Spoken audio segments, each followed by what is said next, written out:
Adlaw nga Martes karon mga kaigsuunan, petsa 16 sa bulan sa Marso tuig 2021. Karon ang ika-500 katuig sa Kristyanismo sa nasod Pilipinas, ika-500 years of Christianity in the Philippines. Ang pagbasa kinotlo gikan sa Ebanghelyo sumala ni San Juan, Kapitulo 5, versikulo 1 ngadto sa 16. Human niini, miadto si Jesus sa Jerusalem alang sa usa ka kasaulugan sa mga Hudeo. Didto sa Jerusalem duol sa ganghaan sa ginganlag ganghaan sa mga karnero.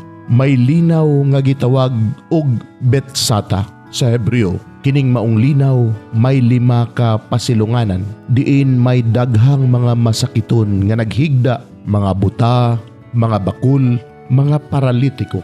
Ug didto'y tao nga nagsakit sulod sa 38 katuig. Nakita siya ni Jesus nga naghigda didto ug nasayra ni Jesus nga siya nagmasakiton sa maong gidugayon. Busa gipangutanan niya ang tao, "Gusto ka bang mamaayo?"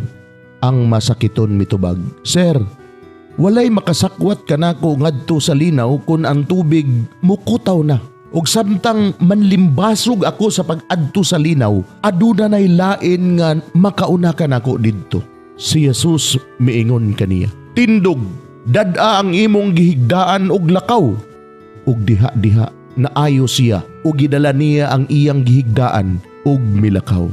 Nahitabo kini sa adlawng igpapahulay busa giingnan sa mga Hudeo ang tao nga naayo. Adlawng igpapahulay karon og supak sa atong balaod ang imong pagdala sa imong gihigdaan. Siya mitubag, "Giingnan ako sa tao nga nag-ayo kanako, dad-a ang imong gihigdaan og lakaw."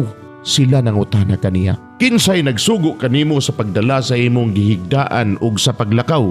Apan ang tao nga naayo wala makaila kung kinsa siya, kay may pahawa man si Jesus tungod sa pundok sa mga tao nga diha niadtong dapita. Human kini mahitabo, hitagbuan ni Jesus ang tao didto sa templo ug miingon si Jesus kaniya, "Tan-awa, naayo ka na, ayaw na pagpakasala aron dili ka mahiagom sa labi pang mangilad nga hitabo." Unya milakaw ang tao ug misugilon sa mga kadagkuan sa mga Hudeo nga si Jesus di ay maoy nag-ayo kaniya. Tungod niini, misugod ang mga Hudeo sa paglutos kang Jesus kay giayo maniya ang tao sa adlawng igpapahulay. Mga igsuon ang Ebanghelyo sa Ginoo.